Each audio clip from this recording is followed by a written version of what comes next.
Class है, हम volume 1 से स्टार्ट कर रहे हैं। वॉल्यूम 1 से आज हम थ्योरी नोट भी पढ़ेंगे, साथ साथ में पीएल एप्रोप्रिएशन अकाउंट दोबारा रिवाइज करेंगे। ये जो थ्योरी नोट है यहाँ पे लिखने की कोशिश मत करना, मैं वो सेम एप्लीकेशन में ही डाल दूंगा। वो नोट में उतना ही थ्योरी है जितना तुम्हारे एग्जाम में आते हैं। यानी ऐसे वो थ्योरी मैंने बना के रखा है, लास्ट ईयर जितने भी एग्जाम में आ रखे हैं ना थ्योरी, उसी के हिसाब से नोट बनाए, एक्स्ट्रा कुछ भी नहीं। यानी जो एग्जाम के लिए है वही हमें पढ़े। ठीक है जी, तो क्या क्या पढ़ेंगे आज? थ्योरी नोट डिस्कस करेंगे चैप्टर 1 वॉल्यूम 1 की, और साथ में PL appropriation and profit and loss account भी सीखेंगे। जिसका जो भी छोटा मोटा डाउट है, आज तक समझ में नहीं आया था चैप्टर 1 क्या है क्या नहीं है, क्लास 1 से तुम्हें मौका मिल रहा है तो दोबारा यहाँ पे सीखने की है, और एक एक चीज सीख लेना। छोटा मोटा डाउट आज है तो आज क्लियर कर लेना, घर में जाके आज ही पढ़ लेना। तुम्हारे लिए ये जो काम हो रहा है ना इतना जल्दी, ये बड़ा प्रेशर रिलीज करेगा। यानी बोर्ड एग्जाम तक, इवन बोर्ड एग्जाम से 1 महीने पहले तुम रेडी, सारे अकाउंट खत्म हो जाएगा। मेरे साथ साथ चलते रहोगे तो मेरा काम है, मैं तो करा दूंगा, तुम बस स्किप नहीं करना। आज की काम आज खत्म, कल की काम कल खत्म। एक बार एक दो बार कोई इमरजेंसी हो गई तो एक दिन में 2 क्लास पढ़ लेना, क्या होगा उसके फर्क? बात समझ में आया? बिल्कुल मेडिसिन की तरह ले लेना कि आज छूट गई कोई कैप्सूल लेना, कल तुम 2 खा लो, क्या फर्क पड़ता है?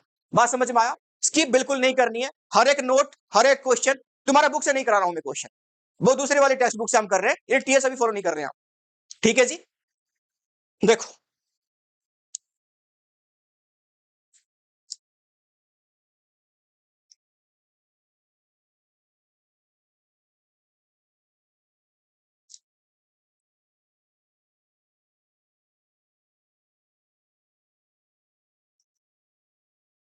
ये लिखेगा नहीं कोई, बस समझ लो ये तुम्हें नोट सारे मिल ही जाएंगे। हो गया, लिखो वॉल्यूम 1 लिख लेना, accounting for partnership firm and fundamentals. इतना थ्योरी हमें, पहला पेज की खाली थ्योरी है, ये समझो अभी क्या है क्या नहीं है। पहले पार्टनरशिप के बारे में कुछ चीजें हम समझेंगे, दिख रहा है क्या? ठीक है। According to section 4 of Indian partnership act 32, ये तुम्हारा क्या बन जाती है? पार्टनरशिप। ये कहां पे? सेक्शन 4 में लिखा है, और किसके अंडर ये एफिलिएटेड है? इंडियन पार्टनरशिप एक्ट 1932 वाला। ठीक है जी। सेकंड में क्या बोल रहा है, इसकी नेचर कैसा है? देखो इसकी 2 टाइप की तुम्हें नेचर मिल जाता है।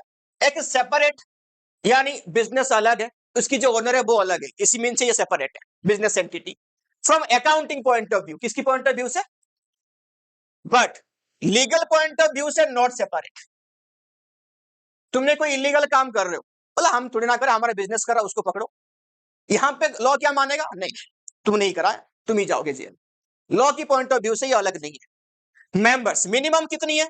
चाहिए 2। मैक्सिमम कितनी है? 50। कितनी हो सकते हैं? 100। तो 50 किसने बोला होगा? ये बोला सेंट्रल गवर्नमेंट ने। याद रखना, एमसीक्यू में पूछता है मैक्सिमम 50 किसने डिसाइड करी?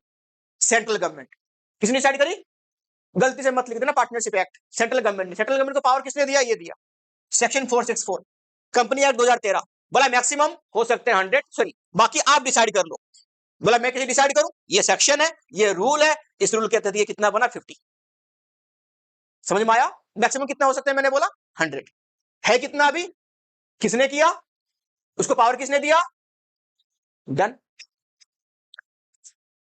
एग्रीमेंट, एग्रीमेंट को हम क्या बोल देते हैं? Partnership deed. ये एक प्रीवियस ईयर का क्वेश्चन, पार्टनरशिप डीड। बोला prepare on the basis of Indian contract act, ना कि पार्टनरशिप एक्ट। बोला कि पार्टनरशिप डीड जो है वो कम्स अंडर, किसके अंडर आएगा? इंडियन पार्टनरशिप जो एक्ट 1932 के अंदर आएगा। बट प्रिपेयर कौन सी बेसिस पे होती है? कॉन्ट्रैक्ट के एक्ट की बेसिस पे, क्योंकि ये एग्रीमेंट है। क्या ये? ध्यान से क्वेश्चन पढ़ना, प्रिपेयर होना किस बेसिस पे अलग बात है, किसके अंडर आता है वो अलग बात है ना जी। उसके बाद बिजनेस जो तुम्हारा पार्टनरशिप वाला होना चाहिए वो लॉफुल होना चाहिए। क्या होना चाहिए? वो लॉफुल।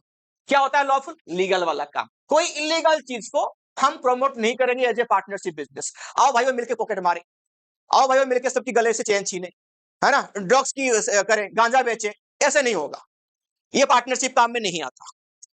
उसके बाद बोला म्यूचुअल एजेंसी। क्या है म्यूचुअल एजेंसी? क्या है? यानी एजेंट एंड प्रिंसिपल रिलेशनशिप को ये बता रहा है। ये भी एक प्रीवियस ईयर क्वेश्चन है कि पार्टनरशिप एंड पार्टनर्स के बीच में क्या रिलेशनशिप है। एक एजेंट है, कौन एजेंट है? पार्टनर्स, एक दूसरे के बदले काम करते रहते हैं। यहां पे प्रिंसिपल कौन है? कौन है प्रिंसिपल? पार्टनरशिप डीड, इनको काम कराता है, एग्रीमेंट है ना, पार्टनरशिप यहां पे प्रिंसिपल है। हो गया जी, याद रखना, रिलेशनशिप हमने पढ़ा। लायबिलिटी ऑफ ए पार्टनर, ये भी आता है हमेशा प्रीवियस ईयर क्वेश्चन में। 2 पार्ट में डिवाइड करा, लिमिटेड भी है और अनलिमिटेड भी है। जनरली क्या है? अनलिमिटेड। अगर बोथ, ये वाला सच है, ये वाला सच है, अगर तुम्हारा पार्टनरशिप डीड एलएलपी एक्ट यानी लिमिटेड लाइबिलिटी पार्टनरशिप एक्ट 2008 के अंदर रजिस्टर्ड होगा, तब जाके सबकी जो लाइबिलिटी होगा वो क्या होगा, लिमिटेड। अदरवाइज क्या है, अनलिमिटेड। क्या होता है अनलिमिटेड, लिखा है अप टू पर्सनल एसेट्स। इन तुम्हारा घर भी जाएगा अगर तुम्हारा बिजनेस दिवालिया हो गया तो तुम्हारे पर्सनल एसेट्स जो है वो इफेक्ट होंगे। बात समझ में आया। उसके बाद लिखा यहां पे deed deed content all details about, ये जो तुम्हारा पार्टनरशिप डीड है ये सारे डिटेल्स कौन सी कंटेंट होता है वो सुनना। यहां पे मैंने पूरा नहीं लिखा, यहां पे मैंने क्या लिखा, deed content all the details about, यानी सबकी सब, बिजनेस की एड्रेस, हेडक्वार्टर, पार्टनर की नेम, उनकी घर की एड्रेस, कितना कितना कैपिटल कंट्रीब्यूशन किया, डीड सब कुछ जो भी डिटेल सारे। बट ये मेनली किस लिए बनता है देख लो, डीड में क्या इंपॉर्टेंट है, क्यों बनता है, सेटिंग ऑफ डिस्प्यूट, झगड़ा हुआ, नीति खराब हो गई तुम्हारी, तो ये तुम्हारा पार्टनरशिप डीड है, तुम्हारा औकात बताएगा। झूठ बोल रहा है, सालित्रा इतनी है, मतलब एक्स्ट्रा लिखा है हमारे पार्टनरशिप डीड में। बात समझ में आया, झगड़ा नहीं करना। अब और क्या दिखाएगा, रेगुलेटेड राइट एंड ड्यूटीज, कोई पार्टनर का क्या ड्यूटी है, क्या असाइनमेंट है, ये दिखाएगा। ये इसकी मेन इंपॉर्टेंट दो चीजें, इसको याद रखें। हाँ, अब आ जाओ, जो पार्टनरशिप डीड है वो ओरल भी हो सकती है और क्या हो सकती है, रिटर्न भी हो सकती है, लिखित में और ओरल। उसके बाद ज्यादा सही कौन सा है बेटा, रिटर्न वाला। अगर यहां पे पार्टनरशिप डीड ना नहीं होगा तो वहां पे क्या होगा, पार्टनरशिप एक्ट जो प्रोविजन है 1932 वाला, ये एक्टिवेट हो जाएगी ऑटोमेटिक। क्या बोलता है ये डीड, ये टेबल अभी अभी अपनी कॉपी में बना लिया, बहुत इंपॉर्टेंट टेबल है, जानना जरूरी है। सब कुछ अरेंजमेंट इसी के अंदर, कैलकुलेशंस वगैरह मैं एक करके समझाता हूं, तुम अपनी कॉपी में बताओ। आइटम्स जहां पे डीड, नो डीड मतलब डीड साइलेंट है, लॉस हुआ फार्म को is to be charge, and last में profit less than that of appropriation, profit less than that of appropriation हो गया, profit less than that of क्या लिखा, एप्रोप्रिएशन।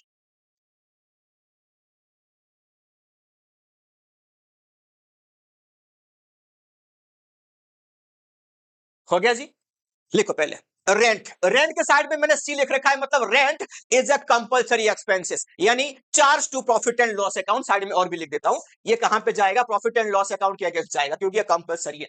तो कंपलसरी है मतलब यहां पे सोचना मत क्या हो रखा सिचुएशन, देना ही पड़ेगा, है ना, लिखा है इसलिए। जहां पे डिड नहीं है वहां पे भी दोगे, लॉस है वहां पे भी दोगे, इस टू बी चार्ज है कोई चार्ज नहीं देना पड़ेगा, और प्रॉफिट छोटी एप्रोप्रिएशन से कोई मतलब नहीं, कोई भी कंडीशन में रेंट एक कंपलसरी एक्सपेंसेस से देना ही पड़ता है। हो गया जी। उसके बाद इंटरेस्ट ऑन लोन, तो इंटरेस्ट ऑन लोन ये कौन सी वाली है, जो इंटरेस्ट कौन किसको देगा, फार्म देगा पार्टनर को, कौन किसको देगा, फार्म देगा पार्टनर को इंटरेस्ट ऑन लोन, ये वाला है। ये भी एक कंपलसरी एक्सपेंसेस है, compulsory means charge against profit and loss account. तो क्या हुआ यहाँ पे, जहां पे डीड नहीं है, नो डीड है, यहाँ पे इसको ये देना कंपलसरी है, मतलब हर किसी केस में इसको पेमेंट करना पड़ेगा, बार बार बोलना सही नहीं है।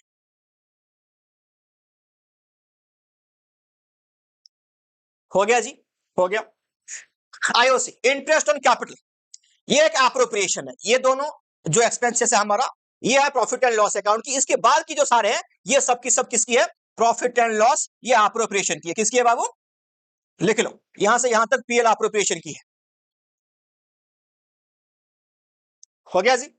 तो आईओसी डिड नहीं है तो नहीं देंगे, लॉस हुआ तो नहीं देंगे, इस टू बी चार्ज है तो भाई देना पड़ेगा। और तुम्हारा एग्जाम में अगर पूछोगे सर सबसे ज्यादा कौन सी ट्रीटमेंट आता है, मैं बोलूंगा ये वाला ही, ये वाला चाहिए, जहां पे प्रॉफिट छोटा है किससे, एप्रोप्रिएशन से। तो क्या करेंगे, पहले एप्रोप्रिएशन की रेशियो निकलेगा, क्या निकलेगा, रेशियो, और उस रेशियो में क्या बांट देंगे हम, क्या बांट देंगे, प्रॉफिट को जितना भी दिया होगा। बट एक क्वेश्चन था, हमने सैंपल पेपर सॉल्व कर रहे थे, वहां पे आंसर हो रहा था इन कैपिटल रेशियो, क्या हो रहा था यहाँ पे, मैं बता दूं कैसे। वहां पे क्वेश्चन ऐसे था कि प्रॉफिट हमारा कम है, प्रॉफिट कुछ 10,000 समथिंग था, बट दोनों आईओसी मिलकर 18,000 हो रहे थे, कितने हो रहे थे, तो ये हमारा प्रॉफिट था, प्रॉफिट या हमारे दोनों आईओसी मिलकर एप्रोप्रिएशन इतना हो रहे थे। हो गया, वहां पे जो ये एमसीक्यू का क्वेश्चन था, वहां पे एक रेशियो था, वहां पे लिखा नहीं था इन रेशियो ऑफ एप्रोप्रिएशन, वहां पे लिखा था, उसके आंसर था जो सी में था कैपिटल रेशियो, क्या था, कैपिटल रेशियो इसके आंसर था। ये सही है क्या, ये कहीं ना कहीं सही है क्या, मुझे बताओ, समझो अब चीज, यह सही है, हमेशा सही नहीं है, कैसे, हमेशा सही नहीं है। देख, मान लो तुम्हारा खाली आईओसी पूछा है, क्या पूछा, खाली आईओसी दे रखा है 6% हो, 10% हो, 12% कोई भी 1% हो। आईओसी जो किसके ऊपर निकलता है, कैपिटल के ऊपर निकलता है, तो इसके ऊपर ये कैपिटल, इसके ऊपर 10% निकालो, इसके ऊपर भी 10% निकालो, तो इन दोनों का रेशियो जितना होगा इस 10% का जो निकालो रेशियो भी उतना ही होना है, क्योंकि उसी अमाउंट के ऊपर निकल रहा है। तो इसी पर्टिकुलर केस में खाली एक चीज पूछा होगा, तो वहां पे होगा इन रेशियो ऑफ कैपिटल। क्या होगा? Ratio of capital. यहां पे और कोई ऑप्शन नहीं था, तो यही लग रहा था, तो यही करो। और भी सच है, बट इन सम केस यहां पे बोला मैंने जहां पे खाली आईओसी दिया, क्या पूछा होगा? खाली आईओसी। अगर यहां पे आईओसी भी है, सैलरी भी है, कमीशन भी है, पॉसिबल नहीं है। यहां पे तुम क्या लिखोगे? Ratio of appropriation. याद रखना, इस केस में सेम तो आएगा नहीं, क्योंकि खाली आईओसी निकलेगा कैपिटल के ऊपर, सैलरी तो अलग है, कमीशन तो अलग है। तो इस केस में एप्रोप्रिएशन की रेशियो में ही बटना चाहिए। बात समझ में आया? सही है, बट हमेशा सही नहीं है। इन केस ऑफ आईओसी सही हो सकता है। डाउट हुआ क्लियर? आगे बढ़ो। सबने बना दिया क्या बाबू? सैलरी एंड कमीशन सेम कहानी आईओसी की तरह। आईओडी थोड़ा सा अलग हो जाता है, क्योंकि आईओडी लॉस के टाइम पे फर्क नहीं पड़ता। हम पार्टनर से ले रहे हैं तो ले लो आईओडी, ईस्टीबी चार्ज लेना पड़ेगा, और इसे कोई मतलब नहीं प्रॉफिट से, ये सेम अमाउंट ही लेंगे हम। हो गया जी। ये टेबल तुम्हारे दिमाग में छप जानी चाहिए किसी भी केस में।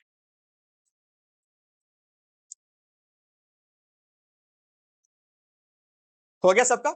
आगे बढ़े, क्वेश्चन समझ में आ गया? Next,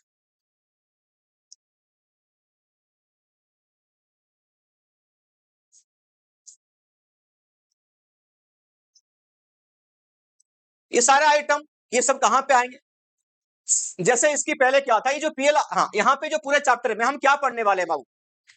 profit and loss appropriation के बारे में पढ़ेंगे, उसके अंदर जो आइटम है उसके बारे में पढ़ेंगे, फिर पार्टनर्स कैपिटल अकाउंट के बारे में पढ़ते हैं। और प्रॉफिट एंड लॉस में थोड़ा बहुत जो क्लीच हो गया, गलत हो गया, प्रॉब्लम हो गया, तो फिर इसके एडजस्टमेंट कितने सुधारते हैं। ये तीन टॉपिक कुल मिला के बात है, पीएल एप्रोप्रिएशन अकाउंट और पार्टनर्स कैपिटल अकाउंट और एडजस्टमेंट, अगर कोई गलती हो गई तो साथ में गारंटी भी ऐड कर। तो चार टॉपिक यहाँ पे हम पढ़ते हैं कुल मिला के टोटल। तो ये पहले जैसे हम 11th में पढ़ रहे थे कि हमारे पास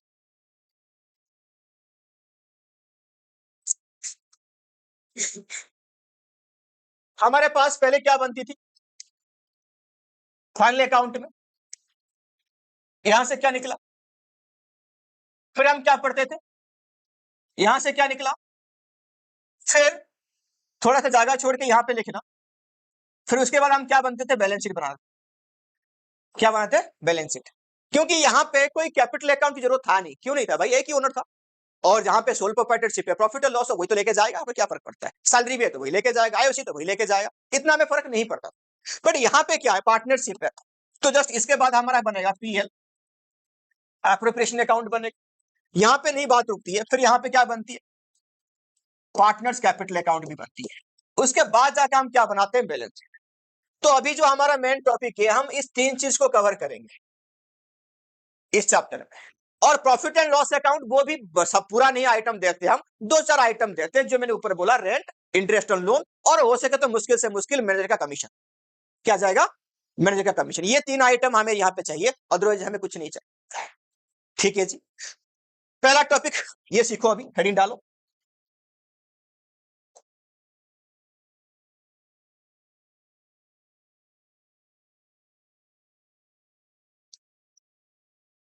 प्रॉफिट एंड लॉस अकाउंट। लिख क्या लिखा? Profit and loss account.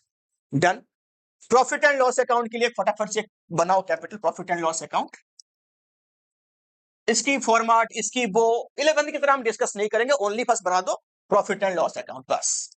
Left में डेबिट, राइट में। यहां पे इस चैप्टर में कौन सी आइटम आ सकते हैं वो हम ध्यान देंगे। पहला, टू रेंट, ब्रैकेट में लिखना पार्टनर, पार्टनर को रेंट देंगे। क्यों देंगे रेंट? उसकी प्रॉपर्टी हम यूज करते होंगे, इसलिए तो रेंट देंगे। तो यहां पे interest on loan to partner, ये आएगा। हो गया। और टू आएगा मैनेजर्स कमीशन। क्या आएगा? Managers commission. क्या आएगा? मैनेजर का कमीशन। हो गया। उसके बाद बाय यहां पे क्या लिखेंगे? इंटरेस्ट ऑन लोन, यहां पे लिखना फ्रॉम पार्टनर। क्या लिखा यहां पे? From partner. लिख लिया। और यहां पे और कुछ नहीं, बस जीपी आएगा तो बैलेंस करेंगे बाद में। तो यहाँ पे ये 3-4 आइटम आते हैं, तो हमें इसके ऊपर अभी काम करना है और सीखना है। ठीक है जी। तो इसके बाद यहाँ पे अगर हम बैलेंस करते हैं तो यहाँ पे आता है टू नेट प्रॉफिट। ये जो होगा नेट प्रॉफिट, ये कहां पे ट्रांसफर होगा? पीएल एप्रोप्रिएशन अकाउंट में ट्रांसफर हो जाएगी। कहां जाएगी? पीएल एप्रोप्रिएशन अकाउंट में ट्रांसफर होगा।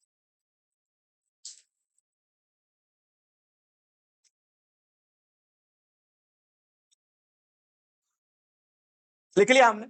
बहुत टाइम पे तुम्हें यहां पे देखेगा कि ये लिखा होगा पीएटी, प्रॉफिट आफ्टर टैक्स। इसका मतलब क्या है पता है क्या? नेट प्रॉफिट ही है।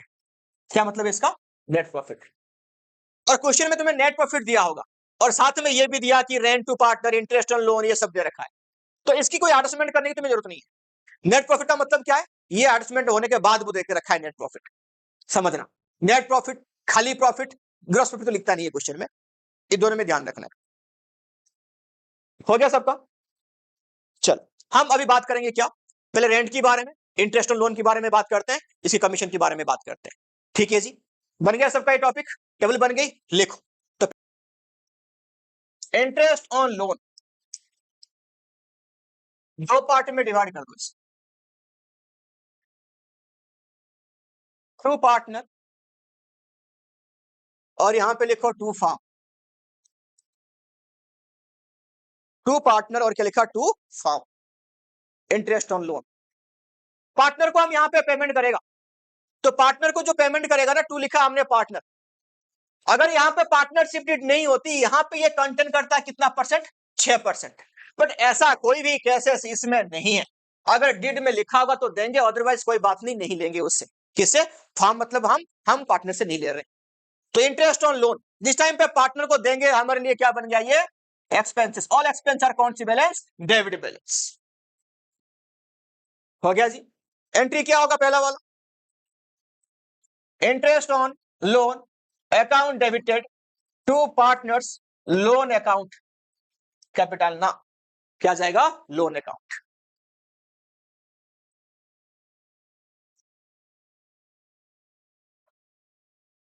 सबके पास आज की क्लास से शुरू हो रहा है, सबके पास नया कॉपी है क्या? नया कॉपी लेके बिल्कुल करना, क्योंकि पुराना कॉपी तुम्हारा प्रैक्टिस था, वो खो जाएगा और कोई भी गया होगा, किसका किसका पता नहीं। और किसके ऐसे होगा बहुत मोटा पोथा लिया होगा तो वो खत्म नहीं होगा उस, है ना? नया कॉपी बिल्कुल लगाओ, लैमिनेशन करो बढ़िया से, जो थ्योरी थ्योरी वाला नोट हो। जाओ अपनी 4-5 खरीद लो। क्या नाम है इसका? वो हाईलाइटर। हाँ, ये जो बोला मैंने कि इंपोर्टेंट है, पिछले बार प्रीवियस में आ चुका है, उसको कर दो हाईलाइट। बाबू हंसने की बात नहीं है, काम की बात है। साला सीखोगे नहीं तो सेम क्वेश्चन आएगा ना तुम्हारे एग्जाम में, आके बोलोगे सर ये आपने बताया तो था, मेरे दिमाग से आउट हो गया। ले मर उधर। हाईलाइट करो, आके पढ़ो, उसको पढ़ो बार बार। हाईलाइट करने पे फायदा होगा, जिस टाइम पे वो टॉपिक खोलेगा ना, वही तुम्हारी आंखों में चमकेगा। अच्छा मास्टर ने कुछ बोला था, अच्छा ये इंपोर्टेंट है, तब आएगा समझ में। Profit and loss account debited to interest on loan account. Profit and loss account debited to interest on loan account. कर दिया? ये इस वाले के लिए डन। अब इस वाले के लिए कोई इंटरेस्ट ये वैसे कैरी नहीं करता, डिड साइलेंट होगा तो मत लेना उनसे इंटरेस्ट। अगर लोगे तो एंट्री। ये तुम्हारे लिए क्या है? इनकम है। कौन सी बैलेंस बाबूजी? Credit balance. कौन सा हुआ ये? क्रेडिट बैलेंस हुआ। तो पहला एंट्री क्या आ जाएगा?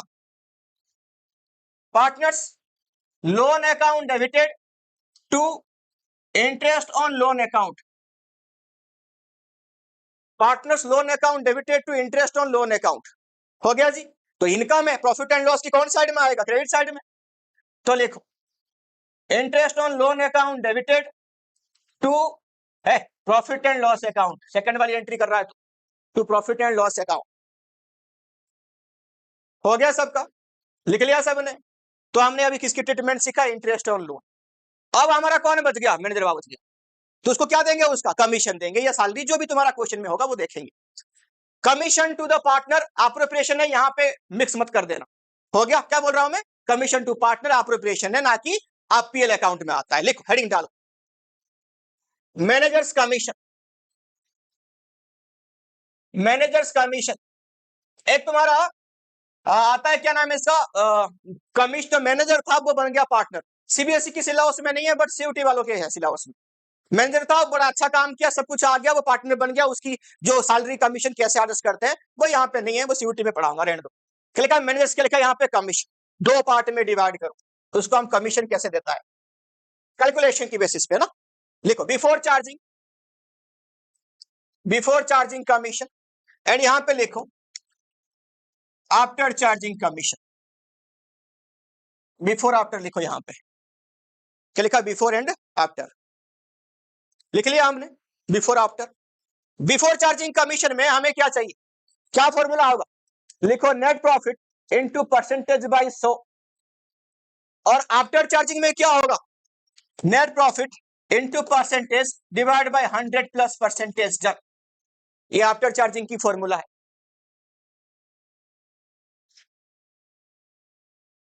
किसकी फॉर्मूला, ये आफ्टर चार्जिंग का। अब कंबाइन करो, लिखो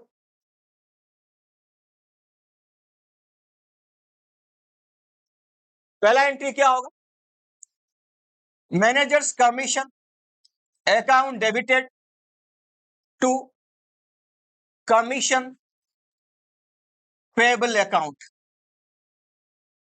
लिख लिया managers commission account debited to commission payable account. Commission इसको दिए नहीं हम, ईयर की एंड में देंगे, ये हमारा बैलेंस शीट की लायबिलिटी साइड में आएगा क्योंकि लायबिलिटी है। हो गया जी, कमीशन पेएबल। नंबर 2 लिखो profit and loss account debited to manager साहब की कमीशन अकाउंट,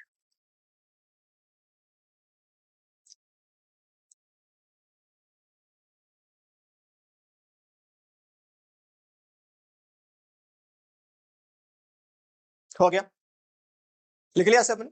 तो ये होने के बाद हम फिर कहां चलते हैं, पीएल एप्लीकेशन के बाद, इसके बारे में पढ़ेंगे अभी। ये हमारा क्या था, पीएल अकाउंट है, क्या था। अब तुम्हें कोई पूछे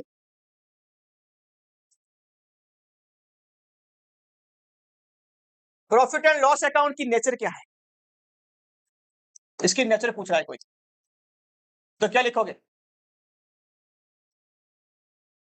चल जा, इसकी नेचर क्या है प्रॉफिट एंड लॉस अकाउंट की, बताओ। नेचर पूछते 11th की क्लासिफिकेशन में क्यों नहीं चले जाते हो तुम, दिमाग में डालना क्लासिफिकेशन ऑफ अकाउंट। जिस अकाउंट में प्रॉफिट लॉस इनकम एक्सपेंस की बारे में बातें होती है उसको हम क्या बोलते हैं, नॉमिनल। क्या बोलते हैं उसको, क्या है इसकी नेचर। बहुत छोटी क्वेश्चन है पर तुम्हें याद होनी चाहिए, एमसीक्यू में आए तो क्या लिखोगे, आपस में पूछोगे बाजू वाले को, भैया बताइए नेचर क्या है ना, पूछेगा याद क्यों नहीं है तेरे, तूने बताया, अच्छा धीरे बताया तूने, अच्छा। अब इसकी जो अंदर आइटम रिकॉर्ड होते हैं, ये सारे हमने जो करा, रेड रूट ये सब करा, उसकी नेचर क्या है, जो आइटम्स रिकॉर्ड होते हैं उसकी नेचर क्या है, बताओ जी बताओ। हाँ very good, revenue in nature. क्या लिखा, आइटम जो रिकॉर्ड होते हैं तो वो होते हैं रेवेन्यू इन नेचर, क्या लिखा, रेवेन्यू इन नेचर। हमें आज वो सारे कुछ कंप्लीट करनी है, इससे बाहर एग्जाम से कुछ भी नहीं आने वाला। इन तुम्हें बता दिया कि एग्जाम में ये आएगा, ये हमने पढ़ लिया, 100 मार्क्स तो आनी चाहिए, है ना, क्या नहीं चाहिए, हलवा है क्या, सो लिया नहीं, 90% मेरा कंसिडरेशन है, 10 तो तुम्हें लगानी ही पड़ेगी, जब तक खुद से नहीं लगाओगे कुछ नहीं होने वाला। कोई यहाँ पे बच्चा बैठा कि लग रहा कि जो किस्मत में है वो हो जाएगा, है ना, किस्मत, किस्मत के नाम की कुछ भी चीज नहीं होती है, किस्मत एक फेक चीज है। पता है वो किस लिए बना गया किस्मत, जो इंसान हार जाता है उसको भी तो जीने का अधिकार है, तो उसको सपोर्ट देने के लिए नहीं, भैया जो किस्मत में था हुआ, कोई बात नहीं ना, वो इसलिए होता है ना। किस्मत को तुमने देखा है ना मैंने देखा, किस्मत बनती कैसे, किस्मत बनती है आज से, आज तुम जैसे करते हो ना किस्मत तुम्हारा वैसे ही बनती है ना। तो इसकी मेन अकाउंट में क्या है, नॉमिनल आइटम क्या होगा। हाँ, तीसरा क्वेश्चन, नेचर हो गया, आइटम की नेचर हो गया, इसके प्रिंसिपल क्या है, ये कौन सी प्रिंसिपल के ऊपर बेस है ये अकाउंट तुम्हारा, principle, accounting principle, golden rules, भूल गया सब। हाँ, मैं क्या पूछा, कौन सी प्रिंसिपल के ऊपर बेस है, H26 अकाउंटिंग स्टैंडर्ड है बाबू, बहुत बढ़िया, किसने आंसर दिया, वेरी गुड। प्रिंसिपल इसका ही है, इसका क्या प्रिंसिपल है, debit all expenses and losses, all expenses and losses ये डेबिट बैलेंस होंगे। और क्रेडिट क्या होगा? All income profit, all income and profit. हो गया, ये इसका प्रिंसिपल है। बेसिस क्या है इसका? बेसिस क्या है इसका? बेसिस क्या है इसका? भैया तुम्हें कोई पूछा ना कि 12th में आगे अकाउंट में तुम्हें क्या पता है, सही आंसर दे के आना उसको, सलाह हमें कुछ नहीं पता। हाँ, तू बोल के आना मुझे थोड़ा बड़ा आता है। एक्रूअल बेसिस, क्या लिखा है यहाँ पे? Accrual basis. कहीं हवा में मत रहना, किस्मत में लिखा है तो 100 आएगा, नहीं तो नहीं आएगा। हाँ, ये पढ़ने पे होती है, इसलिए सारे कुछ डिटेल्स में पढ़ा रहा हूं भाई, 100 लाने की कोशिश करो, नहीं तो फिर रटा रटा के लाऊंगा मैं। हो गया जी। तो इस अकाउंट के बारे में सारे पिक्चर तुम्हारे सामने खुल गए। आगे बढ़ते हैं। अब हमारा नेक्स्ट अकाउंट है, उसका नाम क्या है? PL appropriation account. चलो जी चलो।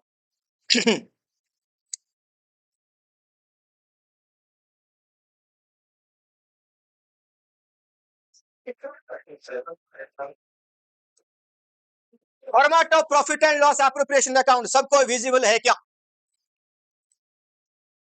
सबको दिख रहा है? Profit and loss appropriation account, बड़े गोली की स्पीड में ये फॉर्मेट तुम्हारी कॉपी में बन जानी चाहिए अभी के अभी। क्या लिखा? PL appropriation account. हो गया जी, लिखे हम। सबसे पहले अपनी प्रॉफिट को ट्रांसफर कर दो। इसकी लिखने का तात्पर्य क्या है? वाह वाह, क्या हिंदी है मेरा, तात्पर्य देखा, थोड़ा असर हो रहा है ना। हाँ चलो, क्या क्यों लिखेंगे? देखो फॉर्मेट हमें चाहिए, by profit and loss account, bracket में हमें लिखनी है कि नेट प्रॉफिट आया कि नेट लॉस आया। तो इस साइड में आया तो क्या यहाँ पे बाय नेट प्रॉफिट लिखो, by profit and loss account, bracket में क्या डाला? Net profit. हो गया जी, बाय क्या लिखा? Net profit. और यहाँ पे देखो ये छुपे छुपा एक चीज लिख दिया, क्या मतलब? यहाँ पे आफ्टर ऑल चार्जेस। अगर नेट प्रॉफिट का मतलब ही होता है आफ्टर ऑल चार्जेस, मतलब तुम्हारा यहाँ पे क्या मतलब है उसका? इसका मतलब है कि इंटरेस्ट ऑन लोन कट गया भैया, रेंट कट गया भैया, और मैनेजर की कमीशन है तो कट गया, नेट प्रॉफिट है। कमीशन ऑन देखो ये सब लिख रखा है, तो तुम्हें समझ जाओ कि सब सब कुछ खत्म होने के बाद यहाँ पे हमें अमाउंट डालनी है। हो गया। बाय इंटरेस्ट ऑन ड्रॉइंग्स, ये तो पता है, लिख लो, हम बात करेंगे इसके बारे में बाद में, इसके सारे आइटम पढ़ेंगे। क्या लिखा है? Interest on drawings. क्या लिखा है? Interest on drawings. यहां पे लिखो to IOC interest on capital. Actually ये जो है ना कि ए बी, इसमें तुम क्या लिखते हो रे? खाली ए बी लिख के थोड़ा ना छोड़ोगे, यानी पूरा क्या नाम है उसका, फॉर्मेट भी नहीं दिया। बहुत बढ़िया। और करंट अकाउंट, इसका मतलब यही है capital current, S B S capital current, B capital current. हो गया। फिर यहां पे वही सेम है, टू सैलरी, टू कमीशन। बच गया, अगर क्वेश्चन में होगा तो जीआर डालना है, नहीं तो नहीं डालना है। हो गया। इस प्रॉफिट का नाम तुम्हारा क्या होता है? डीपी। डीपी फॉर क्या लिखा हमने? डिविजिबल प्रॉफिट, यानी डिस्ट्रीब्यूटेबल प्रॉफिट लिख रखा है यहाँ पे। ये बढ़ता है किसमें? एक अप्रोप्रिएट रेशियो में। किसमें बढ़ता है? अगर क्वेश्चन में किसी भी टाइप का पता है तुम्हें, क्या नहीं है? पार्टनरशिप डीड नहीं है, साइलेंट है, तो ये कैसे कैसे बढ़ता है? ये तुम्हारा इक्वली बढ़ता है। कैसे बढ़ता है? ये इक्वल। तो यहाँ पे क्या बन गया हमारा? ये आने के बाद ये रेशियो में बढ़ेगा। अगर कोई रेशियो यहाँ पे गिवन नहीं है तो इक्वली बांट, क्या बांट दो? इक्वली। हो गया। चलो, दो टू जर्नल एंट्री है, फटाफट से अपनी कॉपी में लिख लो।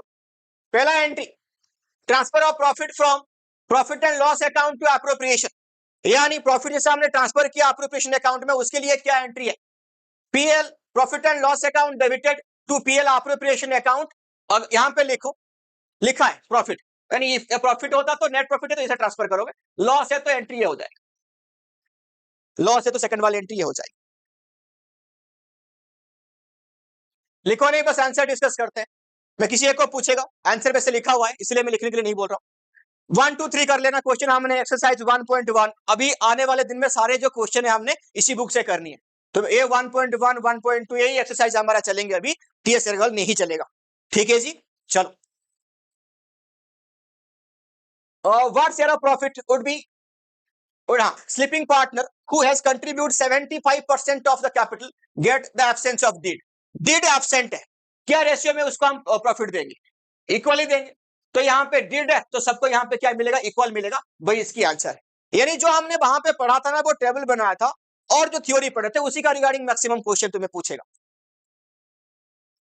एसओए हुआ partner liable for act of, हाँ लिखो, एक्ट ऑफ अदर पार्टनर, यानी दूसरे पार्टनर के लिए वो लायबल है, भले वो स्लीपिंग हो भले वो एक्टिव हो। सही है क्या? बिल्कुल सही है यानी इनके बीच में एक म्यूचुअल एजेंसी है। वो नहीं कर रहा तो हम कर रहे हैं, तो बात तो भैया ना, वही कर रहा है काम। ये म्यूचुअल एजेंसी है, बिल्कुल सही है। इसका भी लाइबिलिटी क्या होगा? अनलिमिटेड ही होगा। अगर कोई प्रॉब्लम होगा तो ये भी जाएगा साथ में। ठीक है जी, लाइबल है। एक्टिव पार्टनर का मीनिंग क्या है? जो मैनेजमेंट में डेली आता है, काम करता है, एक्टिवली पार्टिसिपेट करता है, वही एक्टिव पार्ट। लिख लो। उसके बाद लिखो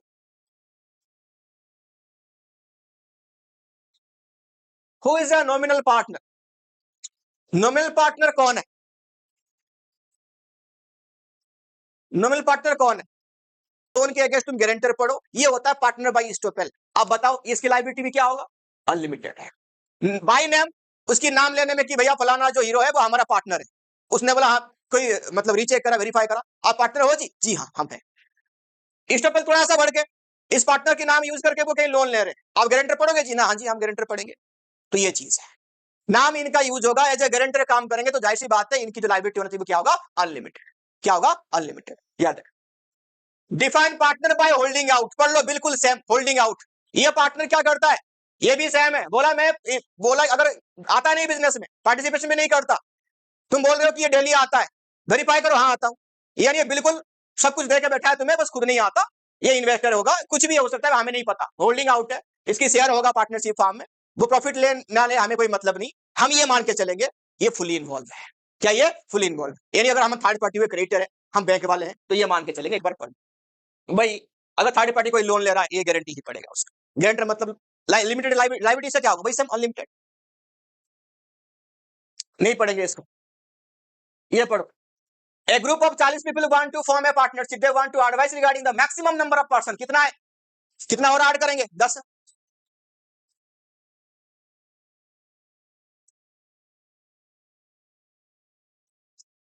Aman Raman, purchase a building and contribute capital equally, convert the building into a school. They let out rent 50,000 per annum and share our rental income is equally. State whether the Aman Raman are partner. अरे एक ही तो घर खरीदा, school चला रहे हैं, उसमें rent दिए, ये कौन सी पार्टनरशिप बिजनेस हुआ? अगर उनका ऐसे रेंटल काम था, यहाँ पे भी है, वहां पे भी है, वहां पे भी है, पूरा इनके फार्म है, रेंट लेके ये करना, तब जाके ये क्या होता है? इनका रेंट पार्टनरशिप। अब मान लो तुम्हारे घर में भी तो ऐसे होता है कि घर की दो बेटे हैं, कि घर में किराया आ रहा है जो लगा के, तो वो थोड़ा ना पार्टनरशिप बोलोगे तुम उसको? नहीं बोल सकते।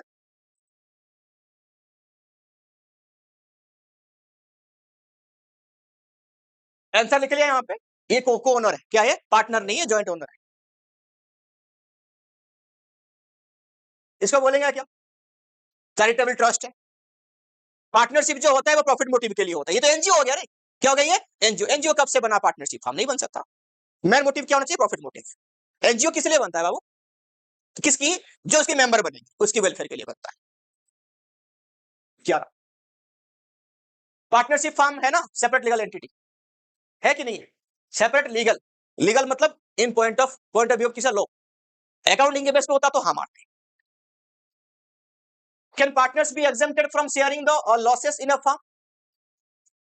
इफ यस अंडर, हाँ, व्हाट सर्कमस्टेंसेस? अगर पार्टनर है, सबकी सब 18 साल से ऊपर बिल्कुल लौंडे जवान जवान से, तो वो झेलेंगे प्रॉफिट पे प्रॉफिट, लॉस पे लॉस। अगर कोई माइनर हुआ, वो partner only in profit nor in loss, वो लॉस नहीं झेलेगा इस कंडीशन में। Section 30, section 30। To all the firms need a deed and registration? Not compulsory, oral भी हो सकती है। It is essential to have an agreement in the writing? नहीं, ओरल हो सकता है। Why it is consider desirable to make the partnership agreement in writing? किस लिए? वही जो दो इंपॉर्टेंट है, लिखित में होगा तो डिस्प्यूट भी सॉल्व कर लेगा, और कौन सी पार्टनर की क्या ड्यूटी है, क्या असाइनमेंट है, वो क्लियरली दिखाएगा। टोटल 22 क्वेश्चन है, 15 मैंने यहां पे कर लिया, बाकी जो क्वेश्चन है अपने होमवर्क में करके लेके आ जाना। ठीक है, पहला टॉपिक आज की काम आज कर लेना, जितना थ्योरी नोट दिया सबकी सब आज ही मैं डाल दूंगा, उसको आज ही सीखना है। वैसे लाइव क्लास में रिकॉर्ड हो गया ऑलरेडी, क्लास बंद होते ही ऑटोमेटिक अपलोड। ठीक है जी बाबू, लेट मत करना सारे।